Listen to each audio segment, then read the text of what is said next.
Well, hello everyone. Let me see if I can adjust this.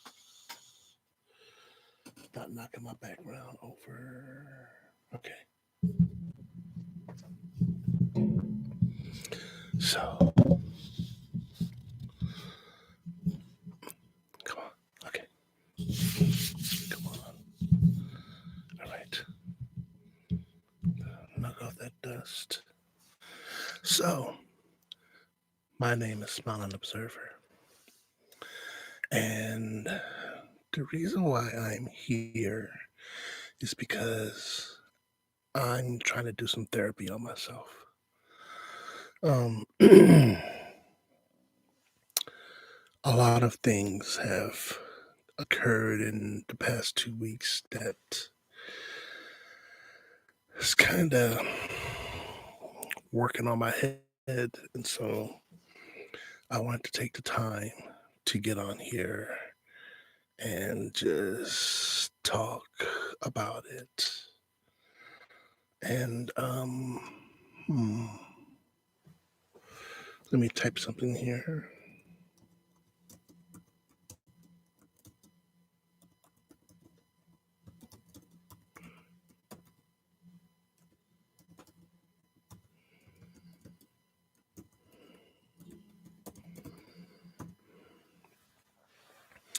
So, um, the reason why I'm on here is because I just wanted to talk. So, in the past 2 weeks, two main events have occurred in my life to kind of shake me up. Number one was the passing of my father. My father passed away. Um, I still haven't officially grieved. I still haven't officially dealt with this, but this thing is just it's bothering me. So the first thing I'm going to deal with is my dad's passing. So, um, to give you a little background, you ever heard the term "Papa was a Rolling Stone"? That was my dad. My dad was definitely a Rolling Stone. Wherever he laid his hat was his home. That was dad. Um, so my dad has 7 children. 7 children between 4 different women. And of course, my mom is one of those women. Um, what bothers me about his passing is the fact that I'm not as cracked up over it as I think I should be. While I do feel the pain of having lost him, it's like, eh. Now, when mom passed, that was a different story. I was living in Mississippi at the time, and I must have cried all the way from Mississippi to South Carolina, a 10-hour drive, just driving and crying. And I was a mess. I was a wreck. Surprised I made it there and didn't harm myself. Um, my dad, on the other hand, at first I didn't know what to do. My head was just in a fog. Um, Tuesday came around, and I was like, "Is it Friday yet? It feels like Friday." It wasn't Friday. It was Tuesday. Dad had just passed away that Monday, and I was just, it was just such a um, rough week. And I don't know, maybe any of you out there listening have ever had a lost your dad or lost your mom can relate, but, um, I guess if you were really close to them, it hurts more, but I don't know, I guess, obviously, I was closer to my mom because she was the one that raised me. My dad was there, in a limited capacity, but, um, at the end of the day, if I needed to go to the hospital, it was my mother taking me. If I needed food or a place to sleep, a safe place to live, that was mom. Mom did all that. My dad, didn't do any of that, but, I knew him, and I got to spend some time with him. So between 4 women, he has 7 kids. That would be my older brother, whose name is Billy, and then my older sister from another mom, whose name is Serena, and her little sister, Nikki, and their little brother, Billy. That's right. My dad's name is Billy, and he has 2 sons named Billy. And guess what? He wanted to name me Billy. Do I look like a Billy to you? So I'm thankful for my mom in that respect. I don't want to be named Billy. Nothing's wrong with being named Billy, but come on, Dad. Even my older brother, when he became a Muslim, he dropped his name Billy and took on the Muslim name Hassan. So his name is Hassan, but his birth name was Billy. Um, and then okay, so that's 4. Then there's me. My birth name is Smilin. No, it's not. My birth name is actually Rhino. I don't know. It's not Billy. I'm not complaining. Then there's my little sister, Danielle. And then there's her little brother, um, Emmanuel. So 7 of us from 4 different mothers. And so now all 7 of us have to come together and bury this dude. Now, understand this: 7 of us, 4 different mothers. We weren't the only women in his life. Oh, well, our moms weren't the only women in his life. There is potentially more kids out there. But anyway, it is what it is. I remember this one woman. Oh, oh, my dad had a girlfriend. What was her name? Her name was Corey. Strange name for a female, but you know, there's females named Chris. What can you say? But I remember Corey. Corey was a she was a she was tall female. She was slender. She was um, very light skinned. She kept her hair short. She was a very beautiful woman. And for the life of me, I could not understand why she was with my dad. I just I I couldn't explain it. And I talked to my sister Nikki about it. And I was like, and Nikki was like, she was telling me the story about something that happened with her and Corey, where Corey, she was staying with them, and Corey told my dad that give me some money so I can take her and get her outfit. And I guess my dad was like, no. And Corey, she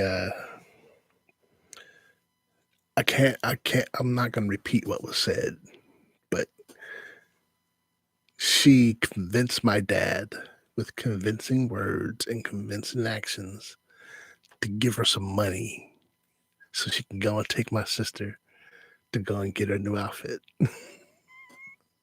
So it was awesome. But, that was Corey, and she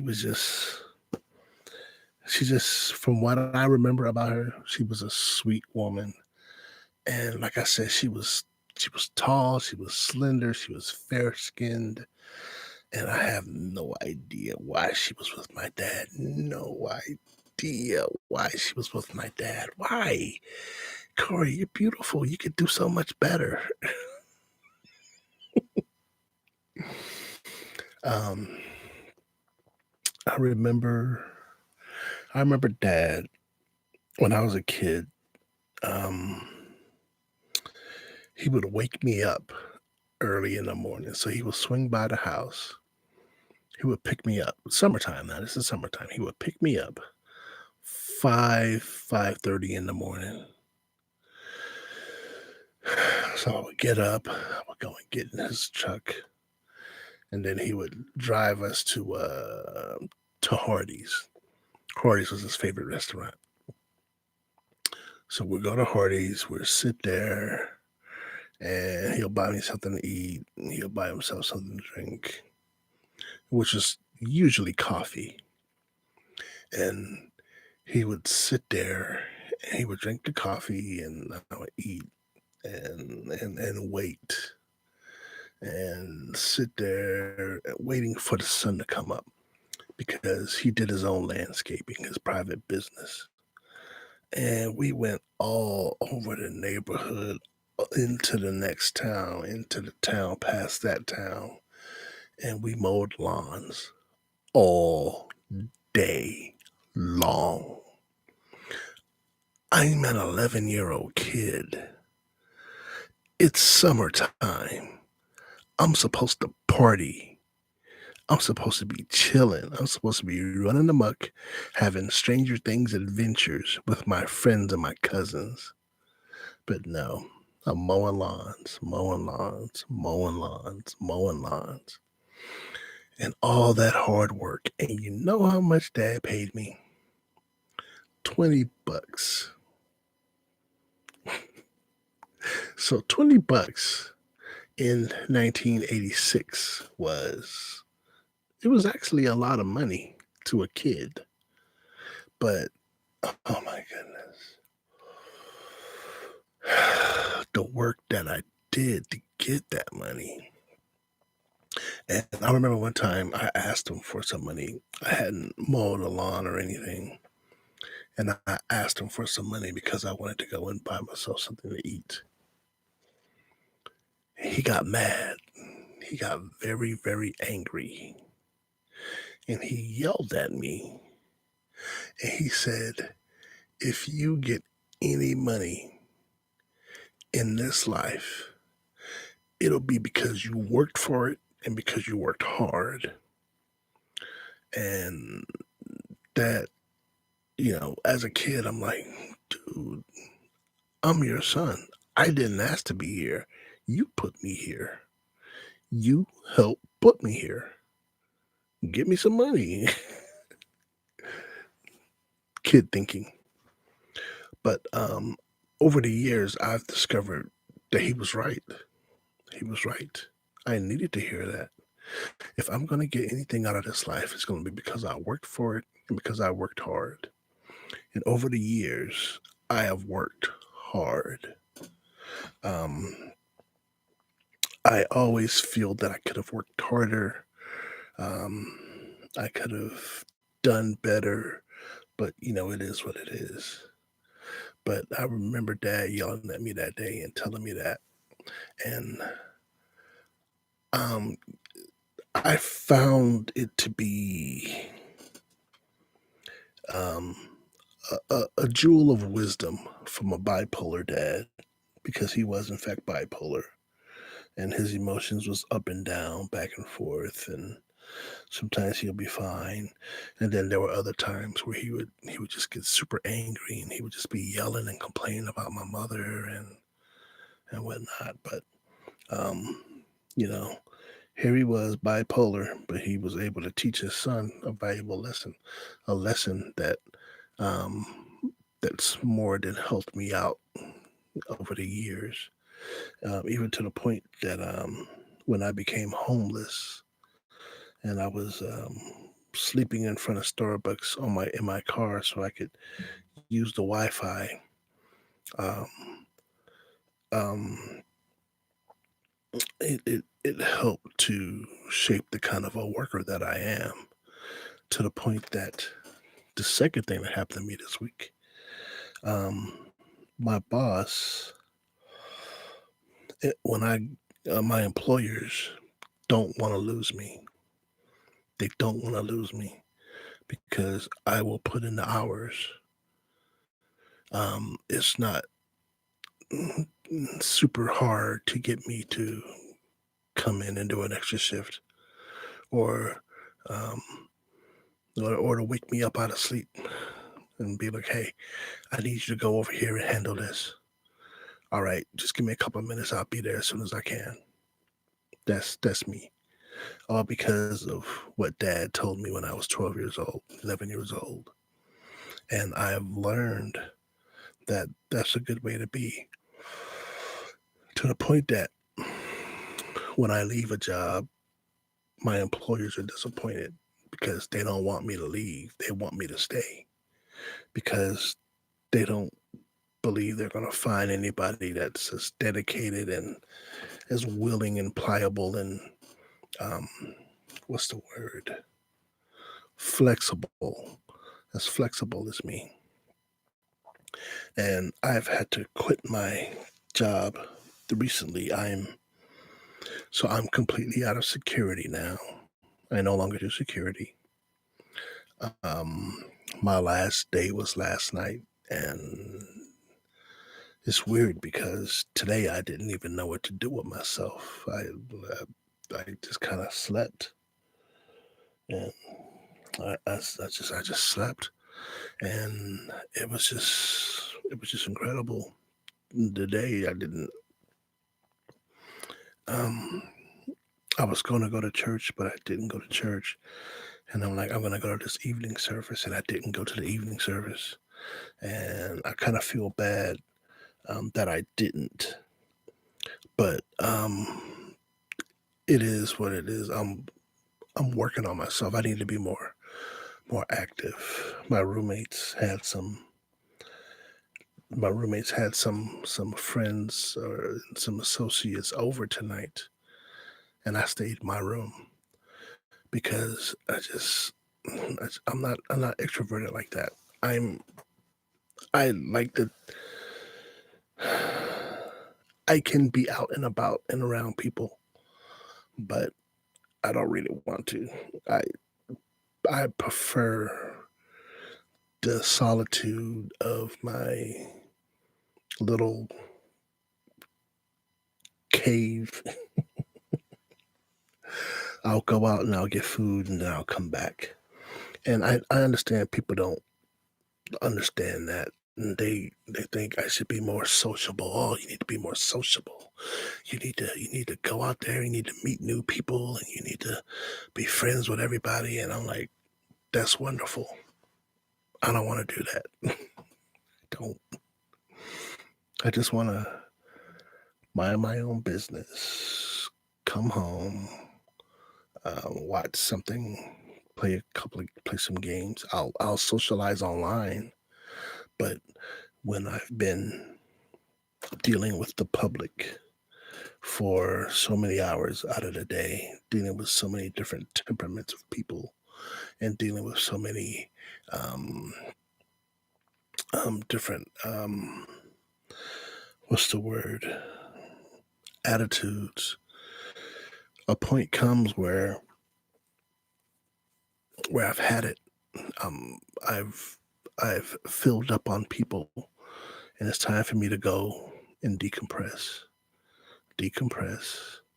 and get get back down to workable levels to where I can function again. Um, the reason why I'm actually doing this live right now is because I hadn't been I hadn't really been able to do stuff like this because I've been working so much. I've been putting in so many hours and so many weird hours to the point that it's like I had no balance. It's like my balance was thrown off, and it was thrown off by the work that I was doing. But as soon as I figured it out, I quit my job. Now I've been wanting to quit for a while. I would have quit before COVID. The panoramic happened. The panoramic. The pandemic. Before the pandemic occurred, I wanted to quit my job, and I was going to quit and just take a chance on finding something. But what happened was the pandemic happened, and I realized that maybe quitting isn't the right thing to do right now. So I'll wait, and I stuck it out.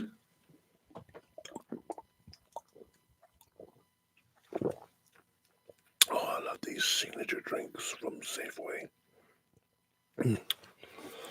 Um. Anyway,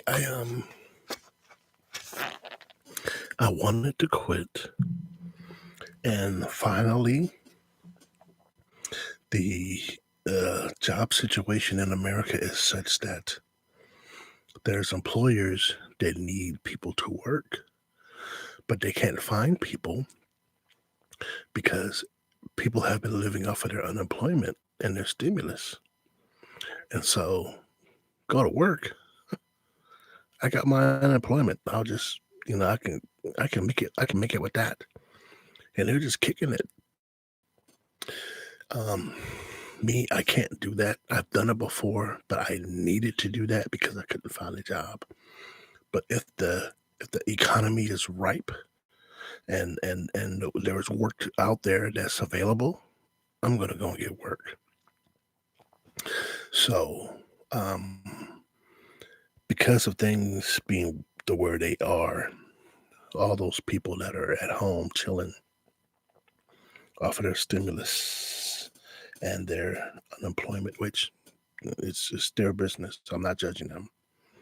Um, and with all these employers out here needing employees, I decided now would be the good time to find another job. And I found that with this new company that I'm going to be working for, I'm going to be driving. And I should, after my training is done and I get my CDL, I should have a regular route, and I will, I'll be able to make um, slightly more money than I've been making doing security, being a security manager. And who wouldn't, who wouldn't do that? If you found if you saw an opportunity to make more money than you've been making,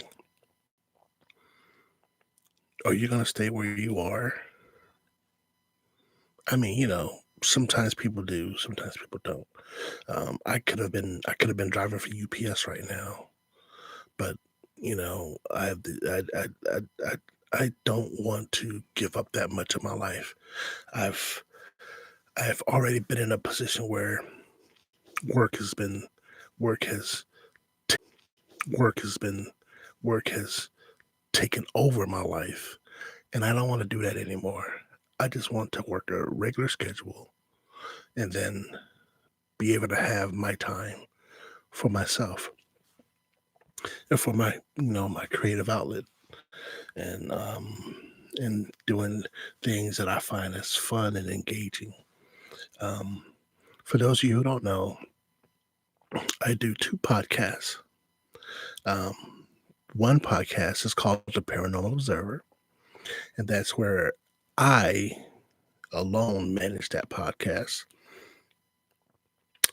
I don't go to haunted places and ask the spirits, are they here? Um, oh, thanks, Darby. Yeah, I'm doing good. Um, I'll drop links to what I'm talking about here in a moment. But take my camera equipment because a lot of family members won't be able to record. A lot of family members won't be able to be at the funeral. Dad was in his 70s. Dad was in his 70s. He was in his late 70s. And all of his two remaining sisters, they're getting up there in age as well. And they can't travel the way that they want to. So a lot of family members won't be at the funeral. But for those of us who are his children, um, we're all pretty much going to be there, especially since he's already in New York. Most of his kids are in New York. I'm the only one over here on the West Coast in Seattle. So I fly out and I'm going to sit down and we're going to get this funeral set up and we're going to get it done. Just get it done. We're going to get our grieving in. I'm all for grieving properly and just getting it out there. But I'm concerned about myself because I haven't really cried yet. I'm sad. Yeah, I miss him. I wish things could have been different, but I I haven't even cried yet, and it's weirding me out because I know it's not a test of whether or not I love them because I did. I don't know. I just can't explain it. Let me tell you a story. So I just I was just telling you guys that um, when I was 11 years old, he would come and pick me up early in the morning, like before the sun even rose. And he would take me to Hardee's and we would sit there and we would wait till the sun came up and then we would go out, we would mow lawns all day. And so I'm getting home at 7 o'clock in the evening as an 11-year-old. Um, years passed. I grew up. I graduated high school. I joined the United States Marine Corps.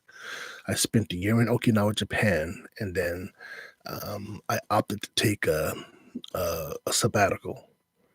And I came back to South Carolina, which is where I was living, well, where I was born and raised, where my mom was. Spent a month with my mother, and then I would move on to my next permanent duty station, which would be Camp Pendleton, California. And so while I was in South Carolina, my dad invited my dad by, and he came by, got in the car, and I took him to Hardee's.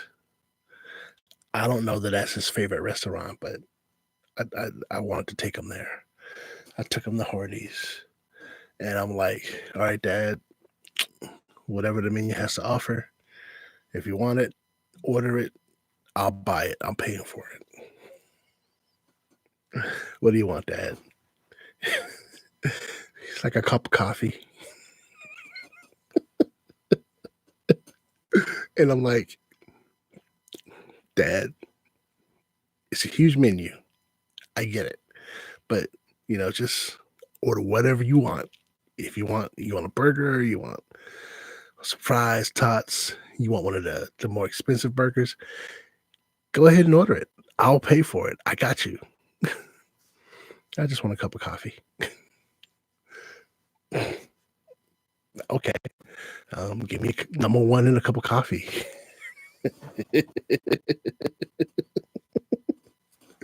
So we sat down and we ate, and we talked a little bit, and then we came back home, and I don't remember what our conversation was, but it kind of bothered me because I was like, I was that was my moment to impress him. I'm trying to show him that, "Look, I'm a man now. Alright, I got this. Um, thank you for your contributions to my being here. Thank you for your contributions to, um, me being the man that I've become, but I got this now." Trying to impress him, and he wasn't impressed. And I worried that I maybe didn't impress him, or that I maybe gave the wrong impression, or maybe that he thought I was trying to show him up. Maybe he was disappointed, but I realized that he wasn't disappointed. The expression on his face was, "Dude, you got a long way to go, son. you got you got a lot of years to cover. Should you live to see those years, and you're gonna deal with a lot of things in this world."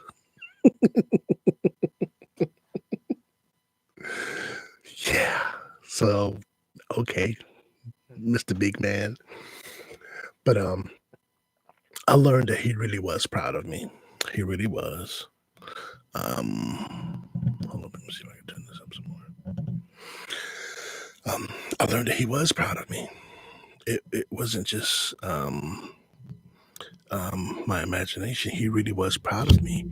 I heard the story. He got into an argument with the lady, trying to boast to him about her son, because her son had been in the Marine Corps too. And he started bragging about me, and about me being in the Marine Corps. My son's in the Marine Corps. You know, if nothing else, Dad was proud of his kids. I've forgotten that, obviously, because it's been so many years. But he was. He really was. Um, oh yeah, Tomorrow. There's a lot of pride, lots of pride, and I just wanted him to know that I'm not a bum. He used to tell me that, when he had me mowing his lawn and doing work around his yard. He was like, "You don't want to be a bum when you grow up, do you?" And I'm like, "No, sir. No, I don't want to be a bum." He's all right then. You got to work. You got to work. You got to work hard. And I'm like, "Yes, sir. I'll work hard." And when I was a kid, I think people thought I was lazy. I'm not lazy. I wasn't lazy then, but I had a condition that I couldn't quite explain, and I don't think anybody believed me, because growing up in the Black community, there's um, a lack of knowledge on certain subjects. Like, we've started to catch up when it comes to mental illness. We're starting to catch up, but it's like we're like a generation behind.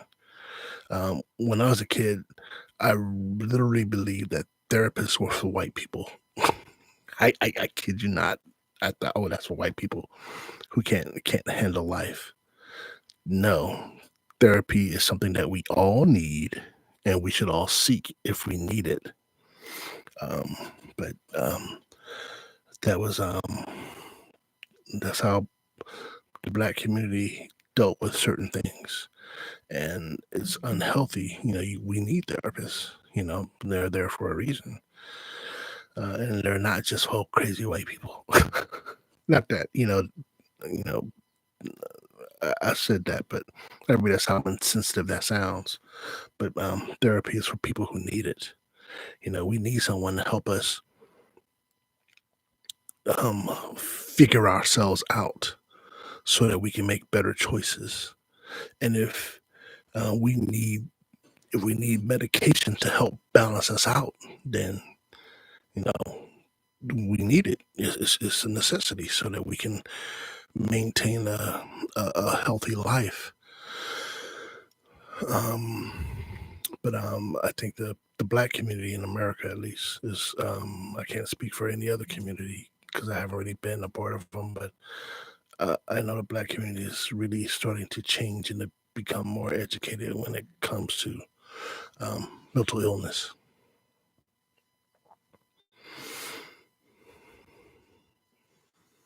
Oh, right, yeah, that's true too. That's true too. There's been certain services that just haven't been available to us. But um, for the most part, there is also that what I consider to be a toxic mindset that bullies people. And sure, you may have managed, but guess what? There's nothing wrong with accepting help. There's nothing wrong with accepting help. Um, my dad,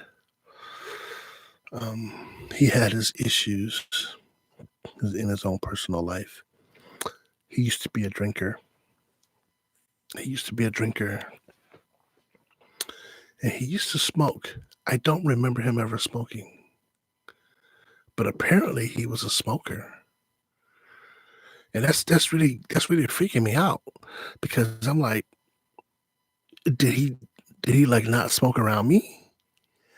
Now my brother was smoking since he was like 16, and I want to say he stopped. Now that I think about it, the last time I saw him, which was about 2 years ago when I was in New York. No, 4 years ago. I can't remember. But, my brother was a smoker. I used to love when he came down to South Carolina, my brother Billy. And I'm only talking about them because I know they're not gonna watch this. But my brother Billy was my hero, man. He was my hero. He didn't even know it. My brother Billy came down to South Carolina, stay with my dad, and I didn't know that his mom couldn't really deal with him that much because I just kind of assumed that his situation was the same as mine. Yes, it does take a lot of strength to accept help. Um, I went to a therapist almost 10 years ago, and I hadn't been back because I'm like, nah, if that's what therapy is, I'm not doing that. Turns out I went to a VA therapist, and she's used to dealing with combat veterans. I'm not a combat veteran. So I I mentioned to her, just about certain thoughts that I've had over the years, and I think she was just listening for keywords. And when I said what I said, she kind of panicked, and it's like, whoa, whoa, whoa, whoa, hold up, calm down, let me explain. And after the way that she responded, I'm like, I'm not doing this again. I am never seeking therapy again. And I finally got to the place where I'm ready to seek therapy and to talk to a therapist. But I've been looking, um, but I haven't really found anything. But I have friends that um that are in the business, and they have offered me some suggestions, and they're really giving me a lot of free advice. Advice they could have charged me for. But they didn't, and they let me talk. Even my gaming clan, my Destiny 2 clan, one of our guys is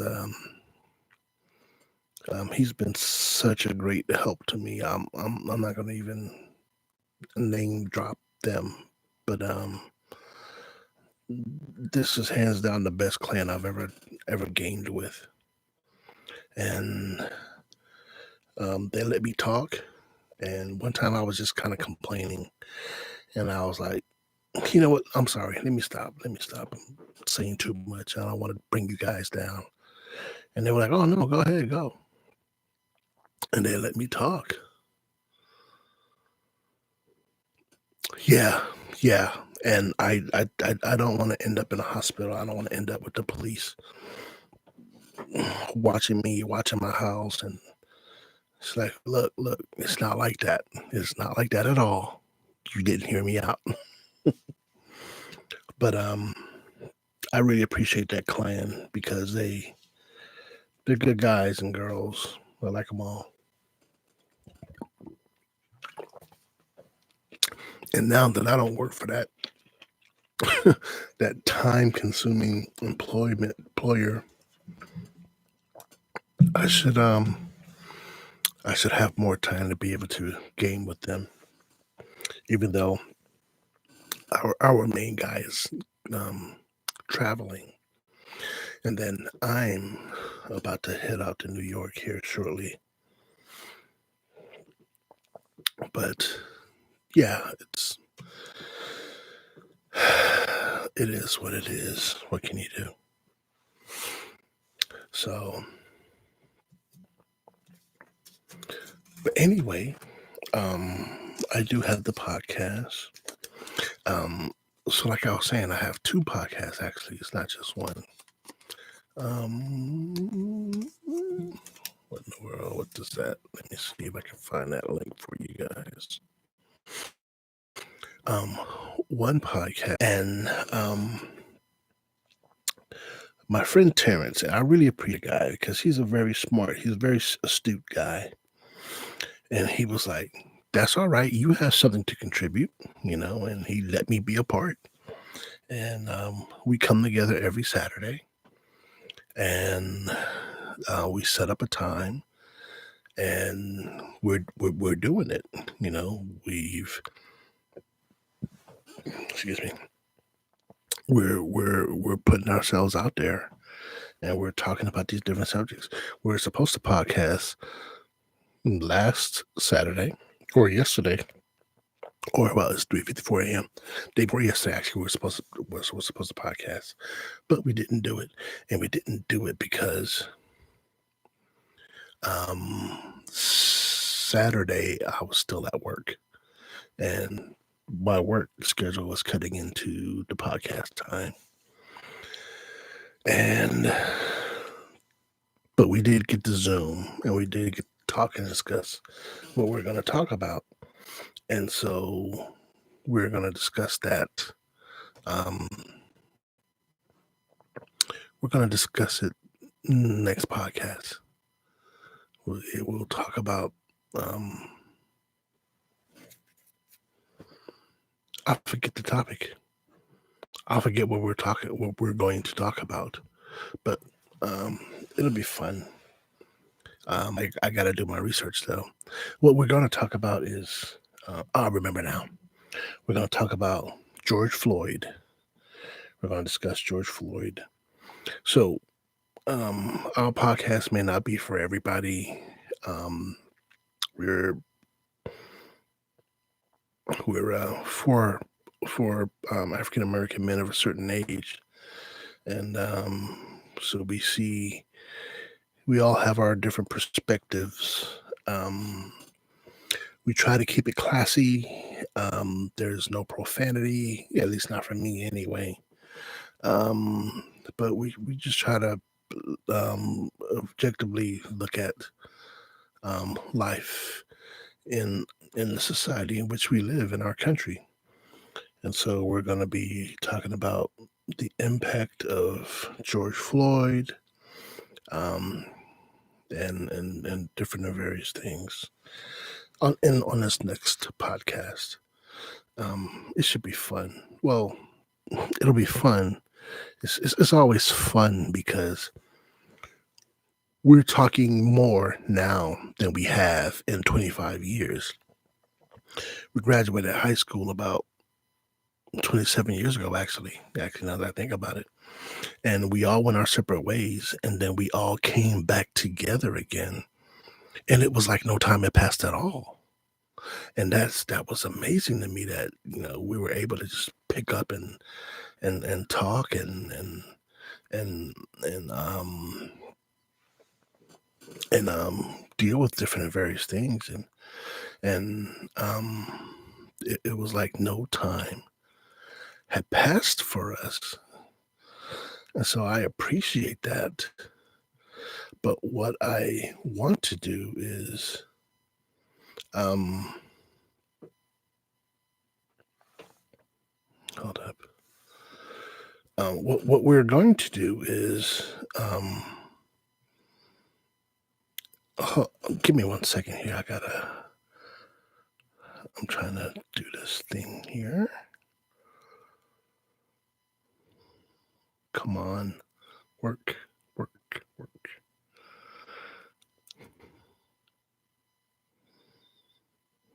Okay. Now come here. So we're going to be, and we've already talked about different and various things that have happened. Um, Different and various things that have happened in our society, and that affects us, and different topics that we wanted to discuss. But we want to be a brand that can really, um, people can relate to. That it doesn't matter what your walk of life is. I think we have something that everybody can. Hmm? Okay, what's going on here? Something I just don't know what it is or how to explain it. Um, but oh my goodness, it's coming up on an hour. I've been talking for an hour. Oh my goodness, I've been talking for a whole hour. Should I keep talking? I should probably stop, huh? Yeah, I think I should probably stop. Hmm. Oh, how close do I think in terms of general opinions? You mean as far as our podcast goes? Um, well, obviously, like I was saying, we're four African American men, so we kind of see things from our perspective, um, a perspective that if you're not African American, you may not be able to relate to.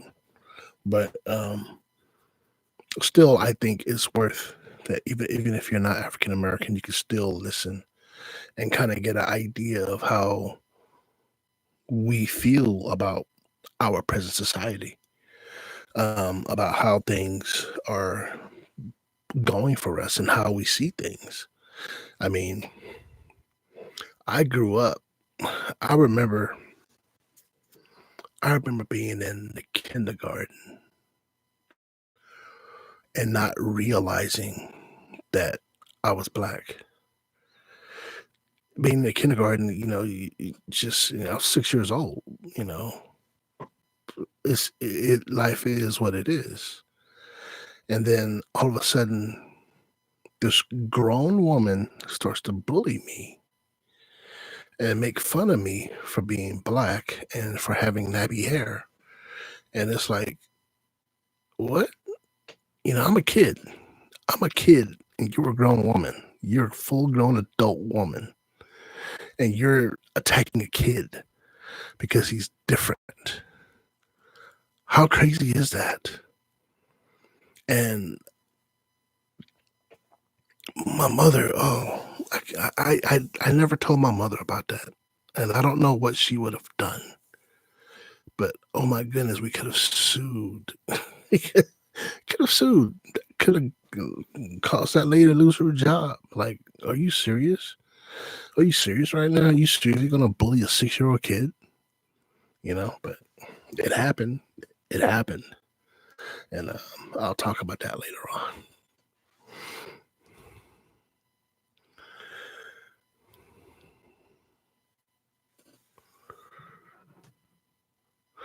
Oh, yeah, if that happened to my kid, and I don't have any kid, but if it happened to my kid, I would absolutely be mad. I would be livid. I would go down to that school, and I would wanna see that lady, and I would demand answers.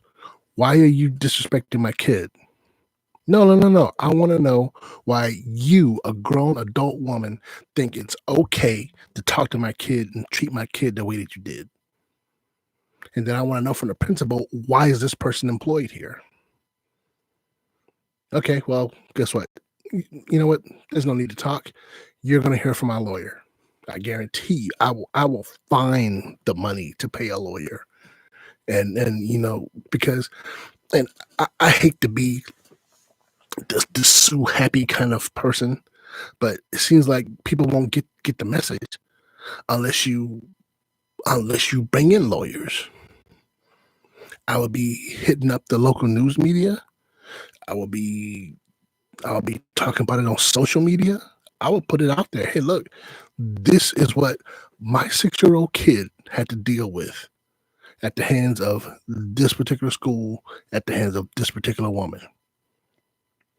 You know, and when I was in high school, when I was in high school, I got a job at the local grocery store, which is a real blessing because I really wanted to work. And she comes in the store. She comes walking in the store, and she walks up to me and she asks me a question. And I'm looking at her. "You don't remember me, do you?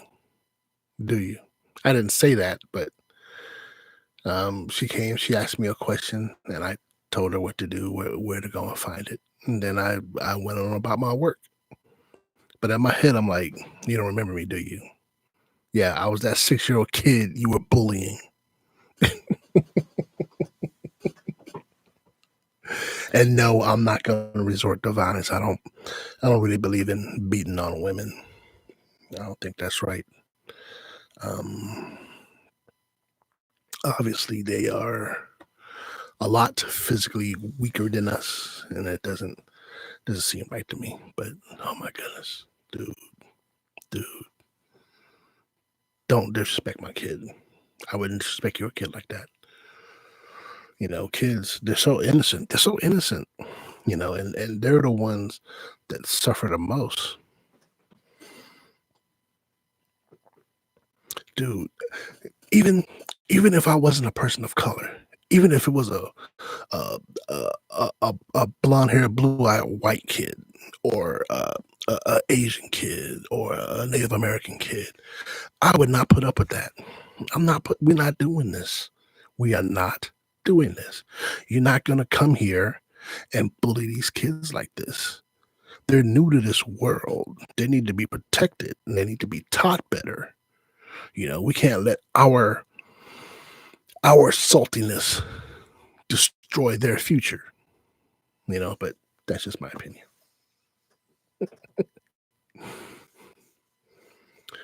Well, it is what it is. People, I don't know. It is what it is. It's just, um, I don't want to make it. Well, it is what it is. This it's just life, man. You probably have gone through it.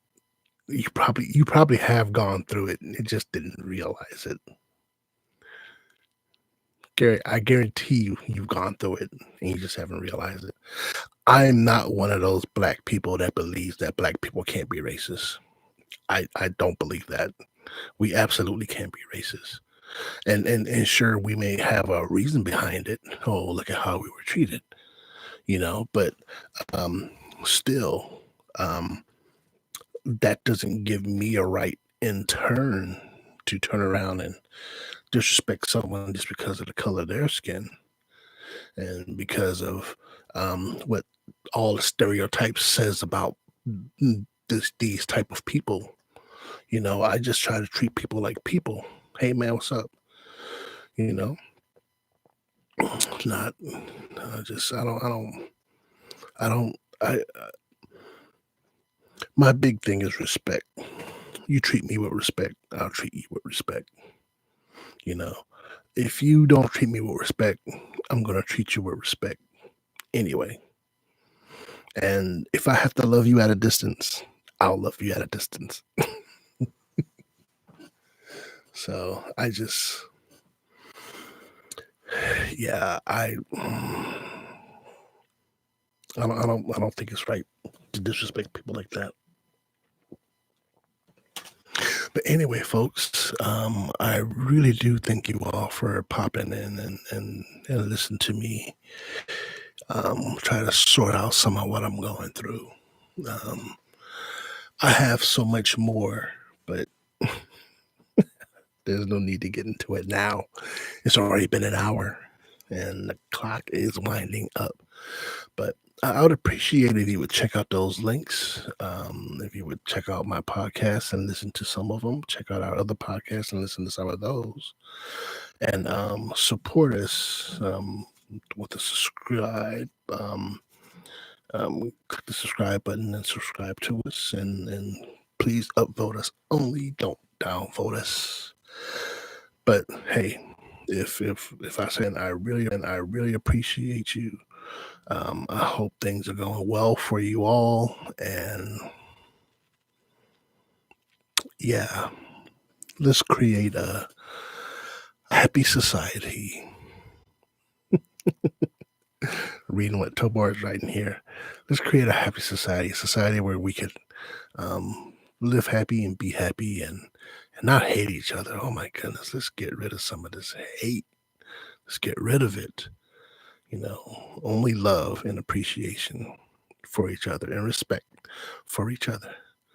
So this is Smilin Observer, and I am signing off.